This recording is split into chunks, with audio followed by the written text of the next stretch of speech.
Сәлем достар, сіздермен миссис Мадина.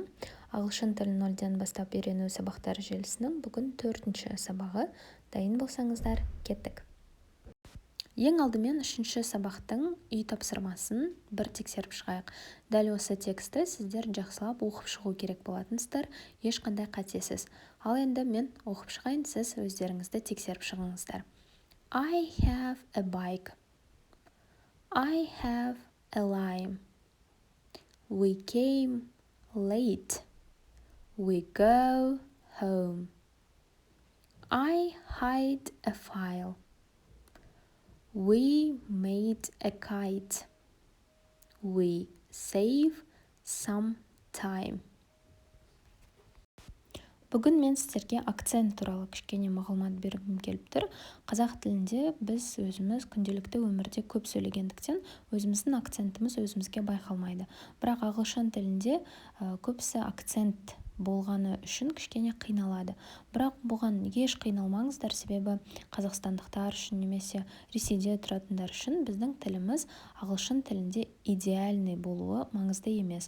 Қазір мен сіздерге әріптер шығарамын, соны дәл осы суреттегідей тіліңіздің ұшын тісіңіздің басталған жеріне тигізіп айтып көріңіз. Ең бірінші осы әріптерді давайте қазақша оқып айтып көрейік.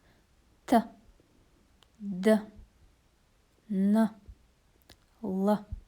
Бүкіл нәрсе біздің екі тісіміздің қосылып айтылуынан барлық әріптер шығып жатыр. Ал ағылшын тілінде айту үшін тіліміздің ұшын жоғарыға қоямыз. Сонда Т, Д, Н, Л. Қазақ тілінде осы сөздер тас, лай, дәптер деп оқылады. Ал егер дәл осы сөздерді ағылшын тілінде айтқыңыз келсе, тас, лай, дәптер деп айтасыз. Разница негізі өте үлкен, айырмашылық өте үлкен байқағандарыңыздай. Ал енді ағылшын тілінде сөз қалай оқылады? Берілген сөзді екі акцентпен оқып көрейік. Ағылшын тілінде hide, time. Ал егер қазақ акцентімен оқитын болсақ, hide, time. Айырмашылық жер мен көктей. Бірақ акцент үшін қатты қиналмаңыздар, себебі біз Америкада немесе Англияда тұрмаймыз. Сол үшін акценттің болуы біз үшін қалыпты жағдай. Дегенмен әріптердің барлығын дұрыс айтуға тырысуыңыз қажет. Бүгіннен бастап біз сіздермен бүкіл дауысты дыбыстардың оқылу ретін үйренетін боламыз. Және ең бірінші әріп бізде A. A дауысты дыбысының оқылу реті осы таблицада кестеде толық көрсетілген. Өзі бізде бар жоғы 5 дауысты дыбыс, бірақ олардың оқылу реті әртүрлі болғандықтан осы кестені дәптерлеріңізге түсіріп немесе принтерден шығарып алсаңыздар өте жақсы болатын еді, себебі бұл сіздерге әріптердің қалай оқылатынына көп көмегін тигізеді. Алдыңғы сабақтардағы ережеге сәйкес ашық буындағы дауысты дыбыстар дәл алфавит бойынша оқылады. Яғни A. Мысалы, lake, make, save. Және екінші кестеде бізде исключение, яғни ерекше оқылатын сөздер болған етін have, many. Ал егер A әріпі жабық буында болатын болса, оның оқылуы ә. Мысалы, ham, land, sad. A әріпінің жабық буында деп оқылатын білдік. Енді осы сөздерді оқу арқылы өзіңіздің интонацияңызды дұрыстап отырыңыз. Менен кейін міндетті түрде дауыстап қайталаңыз. Back, map, rat, bank, land, sand, mad. Ал енді берілген сөздерді сіз оқыңыз, сізден кейін мен қайталаймын. Кеттік. And, dad, flat, fan, fat, bad, sad, sad, көңілсіз немесе жабырқаулы. Sand, құм. Map, карта. A әрпі ашық буында алфавит бойынша A, жабық буында Ә деп оқылатын білдік. Дәл осы мысалдарды оқу арқылы осы ережені сіздер қазір толық түсініп алатын боласыздар. Бірінші сөз fat, fate. Неге fat деп оқыдық? Себебі бұл жабық буын. Екі жағынан да дауыссыз дыбыс оны қоршап тұр. Ал екінші сөзде fate. Бұда ашық буын. Екі буыннан тұрады. Бірінші буыны ашық.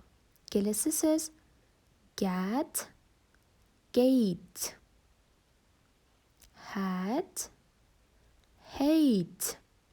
Ал енді сіз оқып көріңіз, сізден кейін мен қайталаймын. Gam, game. Dam, dame. Gal, gale. Fat, fate. Gape, gap. Rap, rape. Hat, шляпа, яғни бас киім. Bag, сумка. I have a hat. Менің бас киімім, яғни шляпам бар. I have a bag. Менің сөмкем бар. Ал енді келесі сөйлемнің транскрипциясын өзіңіз жазып шығыңыз. I have a hat and a bag. Егер транскрипцияны дәл осылай жазып шықсаңыз, сіз молодецсіз. Lamp, люстра, немесе шам. A hand, қол. Two hands, екі қол. Екі деген ағылшынша сөзге қарасаңыз, two. Бұл да ерекше оқылатын сөздердің бірі. Two hands. Ал келесі дыбыс S және H әріптері қосылып, бізге Ш деген дауыс береді. Мысалы, bash, lash, gash. Ал енді видеоны паузаға қойып, осы екі сөздің транскрипциясын жазып шығыңыз. Shine, shake. Бұл сөздердің транскрипциясы дәл осылай жазылады. Shine, shake. Егер дәл осылай жасасаңыз, сізге бүгін 5. Ал енді кішкене оқып жаттығайық. Сізден кейін мен қайталаймын. Бастаңыз. Home, love. Қарамен белгіленген сөздер ерекше оқылатын сөздердің бірі. Love, махаббат. Dash, pine. Sad, mute. Mad, kite. Go, to. Have, tube. Taste, lash. Ал енді тек қана жеке сөздерді ғана емес, сонымен қатар сөйлемдерді оқып үйренейік. Бірінші сөйлемді оқыңыз, сізден кейін мен қайталаймын.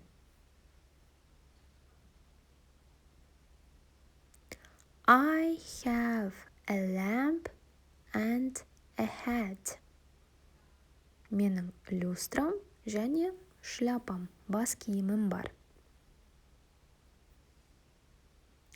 I like ham.